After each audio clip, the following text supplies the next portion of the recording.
Biologists theorize that somebody imported a Burmese python from Southeast Asia as a pet. Removal of the Burmese python and how the invasive species continues to cause issue in the Florida Everglades. Scientists were tracking Burmese pythons in the Florida Everglades using implanted radio transmitters. At first, everything worked as expected. Then something impossible happened. A python would die.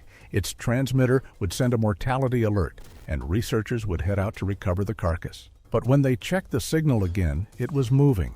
Something was carrying it through the swamp. Dead pythons weren't just disappearing. They were being swallowed whole, and scientists were about to discover what was hunting them. The snake that broke Florida. Before we get to the twist, you need to understand just how bad things got. And honestly, it is worse than most people realize. The Burmese python is native to Southeast Asia, capable of reaching over 18 feet, weighing more than 200 pounds, and killing by constriction.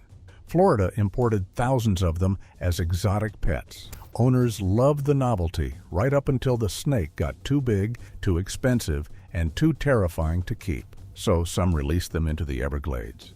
Then Hurricane Andrew in 1992 destroyed a python breeding facility near Miami and sent hundreds more into the ecosystem. A breeding population was officially confirmed in the year 2000, and by that point, it was already far too late. Burmese pythons spread across more than 1,000 square miles of southern Florida, colonizing Everglades National Park, Big Cypress National Preserve, and surrounding areas. Their camouflage is extraordinary.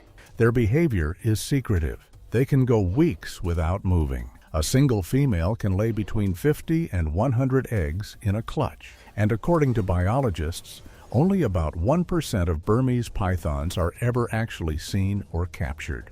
1%. Which means every snake that gets caught is just the visible tip of an enormous iceberg. The U.S. Geological Survey estimates that conservatively, tens of thousands of invasive Burmese pythons are now present in the greater Everglades region, and other estimates run considerably higher. So what happens when you drop a 200-pound ambush predator with no natural enemies into an ecosystem that has never encountered it before? The silent collapse. The answer is catastrophic, and the numbers from researchers make it impossible to look away. In a landmark study covering road surveys from 2003 through 2011, scientists from multiple universities and the U.S. Geological Survey drove over 56,000 kilometers inside Everglades National Park, counting animals. The results were devastating. Raccoon observations had dropped by 99.3% compared to the late 1990s. Opossums were down 98.9%. Bobcats had fallen by 87.5%. Marsh rabbits, cottontail rabbits, and foxes were not detected at all across the entire survey period. Not rare, not declining, simply gone. White-tailed deer observations had dropped by over 90% in the worst affected areas. The worst declines concentrated in the southern regions of the park, where pythons had been established the longest. Areas the snakes had not yet reached still had relatively normal mammal populations. It was a slow-motion ecological wipeout moving north as the pythons expanded. The cascade effects went beyond the animals being eaten. Bobcat numbers fell because their own prey had vanished. The Florida panther, already endangered, was losing its prey base. The pythons were not just eating animals, they were rewriting the entire ecological script. Now you might wonder, what did Florida actually do about this? Quite a lot, it turns out. And yet the math remains brutal. The Great Snake Hunt. Florida has not been sitting still. The state launched the Florida Python Challenge, an annual 10-day competition in which registered hunters fan out across the wetlands to remove as many pythons as possible. In the 2025 competition, 934 participants from 30 states and Canada removed a record-setting 294 Burmese pythons. The grand prize of $10,000 went to Taylor Stanberry, who personally pulled 60 pythons from the swamp in 10 days. Well, we have a winner for the 2025 Florida Python Challenge. The ultimate grand prize went to Taylor Stanberry. Year-round, the Florida Fish and Wildlife Conservation Commission's Patrick program has been pulling snakes out continuously since 2017. Between May and July of 2025 alone, over 1,000 pythons were removed, compared to 343 during those same months the year before. More than 16,000 pythons have been removed by state contractors since 2017, and more than 23,500 across all removal methods since 2000. 23,500 snakes removed, against a population that USGS conservatively estimates at tens of thousands, and that other models put considerably higher. A female python can produce up to 100 eggs per clutch. The math is brutal. The detection probability for these animals using standard survey methods is estimated to be below 5%. These snakes are simply too well camouflaged, too secretive, and too numerous for any removal effort to eliminate them entirely. The official scientific position is that eradication is no longer realistic. The goal now is management. And it is here where the story takes its most surprising turn. Because while scientists were busy trying to figure out how to kill these pythons, something in the Everglades quietly started doing it for them. The signal that shouldn't have moved you.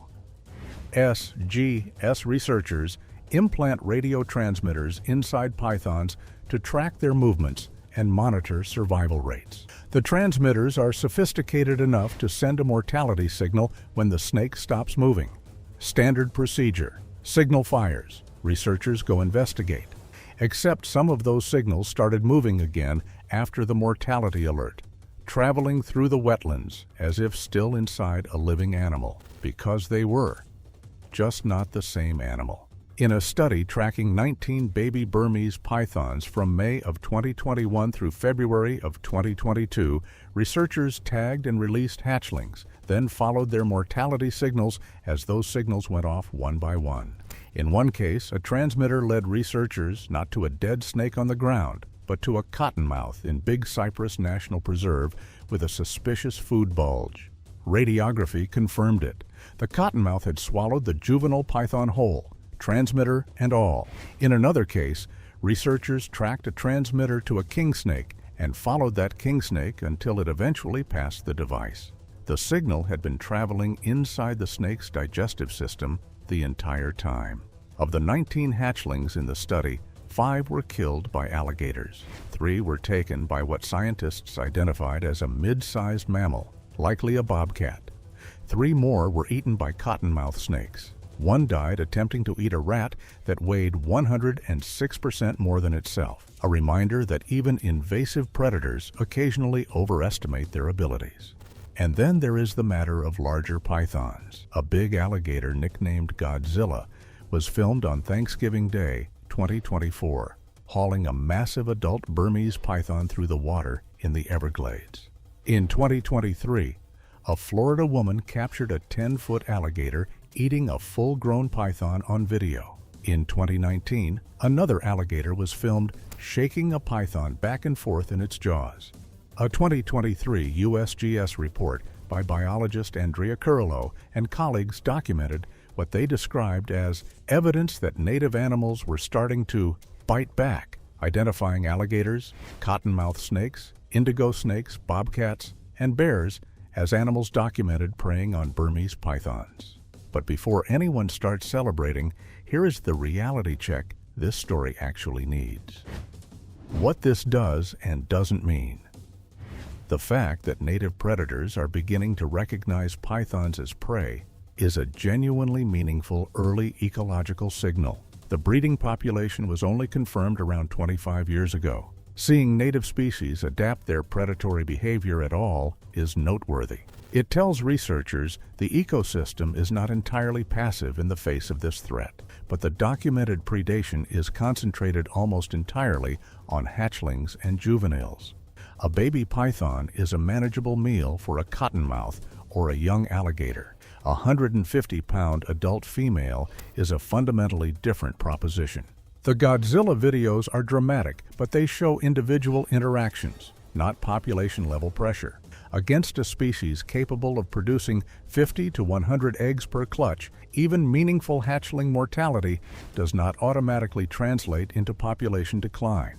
The mammal populations that collapsed over the past 2 decades have not recovered. Raccoons, opossums, and deer remain at fractions of their historical numbers in the core python range. Rabbits and foxes remain effectively absent. The lungworm parasite that hitched a ride into Florida with the pythons has now spread to native snake species, some of which are more vulnerable to it than the pythons themselves.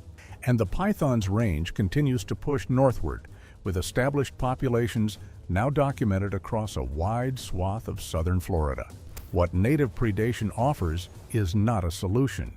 It is an early, tentative signal that over a very long time scale, the ecosystem may begin developing some natural counterweight to the invasion. Combined with removal programs that are scaling up significantly, it is worth tracking.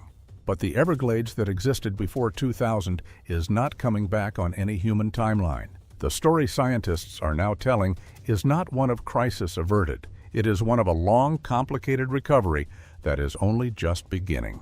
With alligators, it turns out, leading the way. If this kind of story is your thing, hit subscribe, because the natural world is doing things right now that are stranger and more dramatic than anything on your feed. And we are going to be here for every single one of them.